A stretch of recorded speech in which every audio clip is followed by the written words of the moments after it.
Good morning. Welcome to the Morning Wager here on Pick Dawgz, PickDawgz YouTube, and PickDawgz.com. Mark Zinno with you here on this Wednesday, November 5th, as we are coming off a premium play winner last night. If you joined us with Ohio University in the football, in college football, in the football world, in college football, you got a winner. So thanks to all those who tailed, those who run that 3-day package, 7-day package, you jumped in.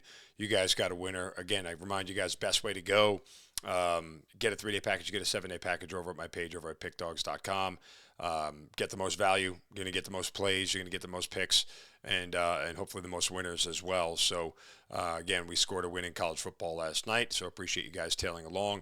Make sure you guys check out Top Dawgz College and NFL edition with me and Jeremy Kahn this week. College comes out on Thursday. NFL comes out on Friday. And also, want to remind you guys, hit that subscribe button, hit that thumbs up as well, smash that like button.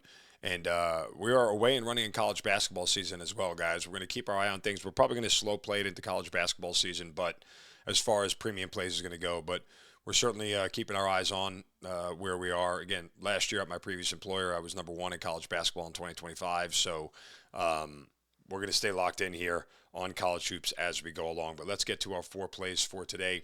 And we will start in college basketball with the University of Maryland Eastern Shore taking on Georgia. Georgia is at home, obviously. Look, they've lost a ton of scoring and a lot of shooting, particularly three-point shooting from last year. They only have one returning starter coming into lineup tonight, and this is a spot here where Maryland Eastern Shore just played South Carolina in the season opener on, Monday night? And sort of hung around at least for a half. And I am expecting them to do the same here just because Georgia's going to take a little while to figure themselves out. Clearly a better team, clearly better athletes, better all around, but with all the transition and the new guys in there, let's roll the dice here and see if there's a spot where they struggle early. This is a huge number for the game. I don't know if Georgia covers it for the game, but there's a better chance of them pulling away late in the second half than there is necessarily them sprinting out to a big lead in the first half. And it's what I always say, if they're not covering early, they're not covering late. I don't think there's a game script for University of Maryland Eastern Shore where they're trailing by 20 at half and then all of a sudden they fight their way back into it. That's a less likely game script from where I sit. So we're going to take Maryland Eastern Shore here in the first half plus 17.5. Then we're going to go to Marquette. Marquette is facing off against nobody. No, I'm just kidding. Marquette is one of the best teams in the country. They're playing Southern tonight, who's in the SWAC, the good old SWAC conference, Southwestern Athletic.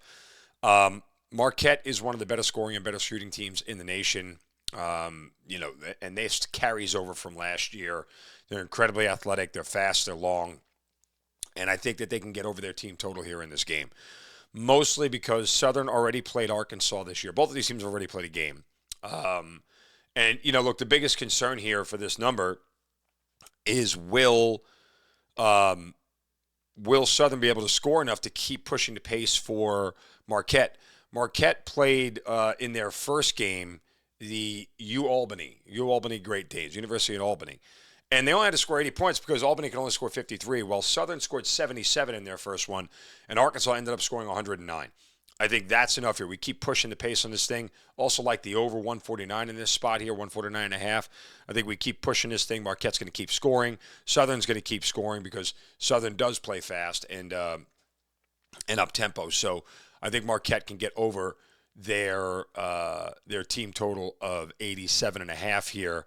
And again, in the last game, Southern only lost by 22.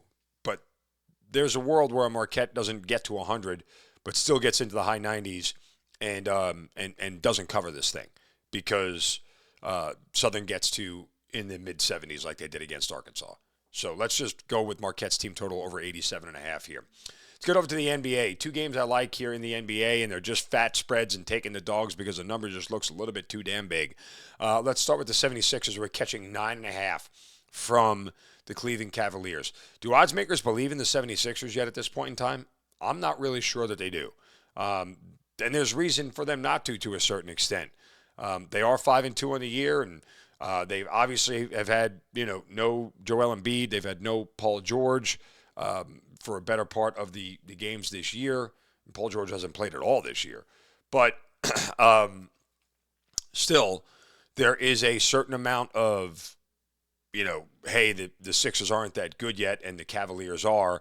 And there's some thickness to this number that I don't think is justified at this point in time.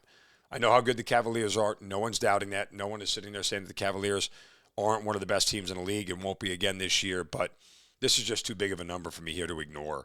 You're still getting Tyrese Maxey, who's averaging 35 points a game here, and I think it's enough. Max Strus is out for Cleveland, maybe a little bit thin. Cleveland isn't exactly scoring at a high rate this year to start the season off, just 114 points per game through their first 7 games. We like the Sixers in this spot. Similarly, we're going to take the Jazz once again against the Detroit Pistons. We played the Jazz when they played the Celtics a couple of days ago with a big number, and guess what? The Jazz won the game outright. So I don't think odds makers have caught on to the Jazz yet being better than what we expected. Remember, this is a Jazz team that's super young and loaded with talent.